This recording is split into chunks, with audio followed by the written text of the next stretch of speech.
3 invités avec nous chaque soir pour décrypter les mouvements de la planète marché. Céline Picmal-Prade est à nos côtés, présidente de Picmal Houghton Investments. Bonsoir Céline. Bonsoir Grégoire. Merci d'être là. Merci à Igor Demac d'être avec nous également. Bonsoir Igor. Bonsoir Grégoire. Vous êtes dirigeant associé chez Vital Épargne. Et Thierry Leclerc avec nous ce soir également. Bonsoir Thierry. Bonsoir Grégoire. Ravi de vous retrouver. Vous êtes président d'AlphaJet Fair Investor. Comment on repart dans un cycle d'exploration pétrolière, j'allais dire, à l'heure de l'ESG, à l'heure de ce push mondial quand même vers les énergies renouvelables. Qu'est-ce qui fait dire à ces entreprises qu'il y a encore un cycle devant nous pour l'exploration-production pétrolière, C'est une excellente question, parce qu'effectivement, l'attente qu'on avait, c'était qu'on ait une baisse de la demande de pétrole, et comme on l'a vu l'année dernière, la demande de pétrole a augmenté contre toute attente. Notamment parce que quand on a un prix du pétrole qui est un tout petit peu moins élevé, on voit une élasticité prix qui fait que la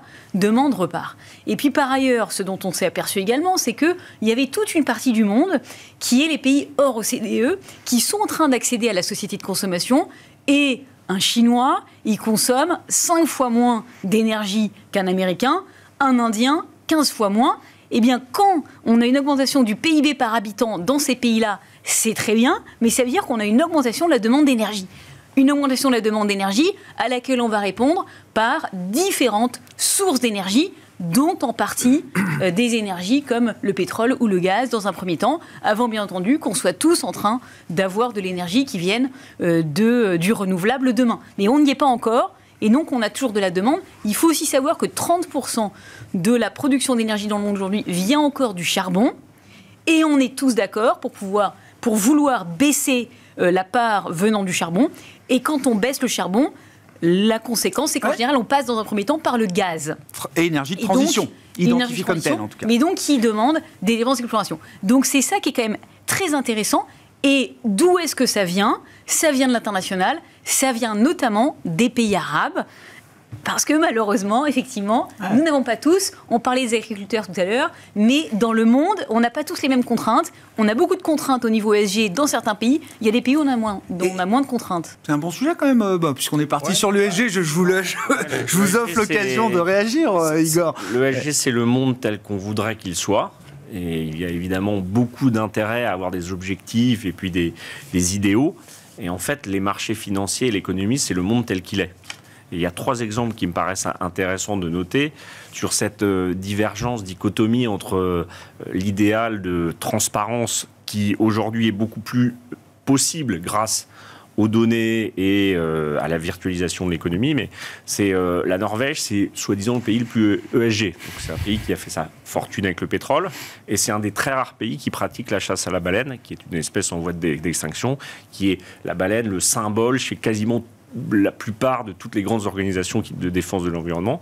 La deuxième incohérence, c'est en fait les réseaux sociaux américains, c'est probablement les entreprises qui respectent le moins l'ESG, entre guillemets, sur la modération de certains propos. Pourtant, c'est les plus grosses capitalisations boursières. Et puis le 3e exemple, c'est que finalement, on l'a vu avec la transaction de la Française des Jeux sur Unibet, le jeu qui... je pense pas forcément quelque chose de très ESG dans le principe. Après, ça a été organisé, sachant que, bien sûr, les jeunes mineurs de moins de 18 ans ne jouent pas, mais quand on achète Unibet, c'est pas pour acheter des joueurs de plus de 75 ans. Ça a été salué en bourse. Donc, c'est 3 exemples pour dire le monde aujourd'hui fonctionne tel qu'il est. On voudrait qu'il fonctionne mieux, et ça, c'est louable. Mais ce n'est pas sûr que ça soit ça que les investisseurs et nos clients veulent, même si on leur rabâche à coups de normes, puisqu'on a des adorateurs de la norme en Europe et particulièrement en France. Et je me souviens, il y a très longtemps, on m'avait montré la performance d'un fonds qui s'appelait le Vice Fund, qui investissait dans tout ce qui était le pire. Tabac, alcool, armes... Voilà, donc c'est juste un petit trait d'humour pour dire, bon, le monde est tel qu'il est, on doit l'améliorer, la transparence, effectivement, est bien meilleure, c'est-à-dire qu'aujourd'hui, une entreprise peut beaucoup moins cacher. Ça, c'est mieux.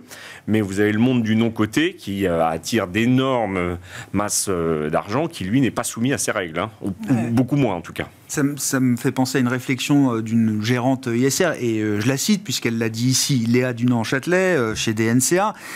On faisait le constat, elle dressait le constat que, pourtant promotrice de l'ESG s'il en est, ça fait 15 ans qu'elle développe des modèles ESG, Léa, en 2023, l'ESG c'est peut-être un peu trop, ou ces dernières années, l'ESG c'est peut-être un peu trop trop éloigné de l'analyse financière fondamentale.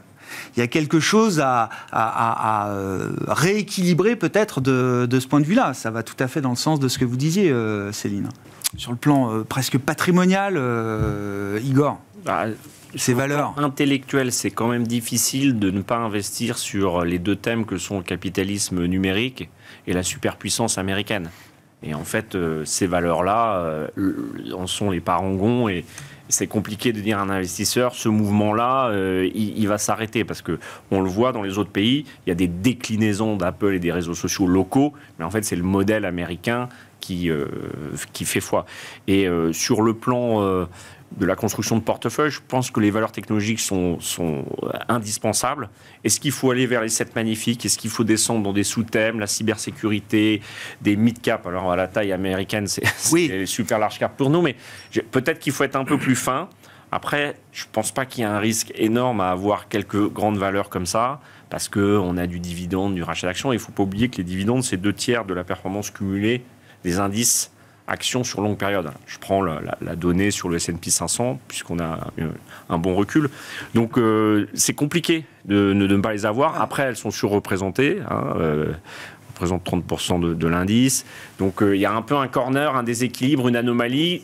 Bon, mais je pense, moi, personnellement, que oui, il peut y avoir des petits soubresauts de croissance, de niveau de valo, des corrections, mais ces valeurs représentent la superpuissance américaine. Et tant que ça, ce n'est pas remis en cause par une crise majeure, politique, économique, voire militaire, c'est ou une innovation technologique encore plus majeure que ce que ça a été, Internet. Bon, je ne vois pas vraiment comment on peut s'en sortir sans elle. Sur la diffusion du thème de l'IA générative, alors tout a commencé à l'automne 22 avec l'émergence et l'avènement de ChatGPT aux yeux du monde. Nvidia tout de suite a été identifié comme le super winner de ces développements technologiques. Est-ce qu'on arrive à une phase où on va avoir des résultats matériels dans d'autres secteurs? Est-ce que ce thème-là va inonder matériellement, j'entends, d'autres secteurs? Je ne suis pas un spécialiste de l'intelligence artificielle. D'abord, le mot intelligence me choque un peu parce qu'en fait, si vous demandez à ChatGPT de résoudre un problème mathématique irrésolu, il ne peut pas le faire. Donc, il peut réunir des autres données et les compiler et les restituer. C'est une forme d'intelligence, ça s'appelle l'esprit. Pour l'instant, on appelle ça intelligence artificielle. J'ai l'impression qu'on va continuer de l'appeler intelligence artificielle. C'est une forme d'intelligence, on l'a tous fait dans nos études, etc. Mais oui, il est clair que, en tout cas, le besoin en microprocesseurs... Je crois qu'on a 15 milliards d'objets connectés en 2030, il y en aura 30. Donc, et ça, c'est très consommateur. Enfin, l'intelligence artificielle a besoin de ces microprocesseurs. Donc, oui, mais donc c'est quand même un vecteur d'investissement. Oui, mais c'est pas une innovation technologique majeure. C'est pas le moteur à explosion non plus. Je crois que ça va remplacer une partie du capital travail, notamment malheureusement des professions les plus éduquées. Alors, en général, l'innovation technologique remplace plutôt le capital humain à faible valeur ajoutée, c'est-à-dire dans les chaînes de production. Donc ça, c'est une nouveauté, mais c'est un sous-thème. C'est un sous-thème de la technologie d'une manière générale et du numérique dans nos vies. Il y a le sujet des small caps aussi. Est-ce que les résultats, par exemple, devant nous, vont permettre de réactiver le rebond qu'on a vu sur les small caps sur quelques semaines en fin d'année dernière? Est-ce que ça, c'est un thème pour vous qui est censé avoir du vent dans les voiles devant nous? Les small caps, non seulement elles sont décotées par rapport aux big cap, aux large cap, mais elles sont aussi décotées par rapport aux small cap du non-coté. Puisque souvent, on oppose aussi ces deux sous-segments. Et c'est vrai que la liquidité, normalement, attire les primes. Et là, on a une décote d'actifs liquides. On a aussi toute une phase et une tendance à la disparition des small et mid cap. Il y en a de moins en moins. Elles sont rachetées, elles sont sorties de la cote. Donc, ça fait aussi des opportunités pour les investisseurs parce que c'est plus facile de sortir de la cote une petite société que Apple. Et puis, je voudrais revenir aussi sur la Chine.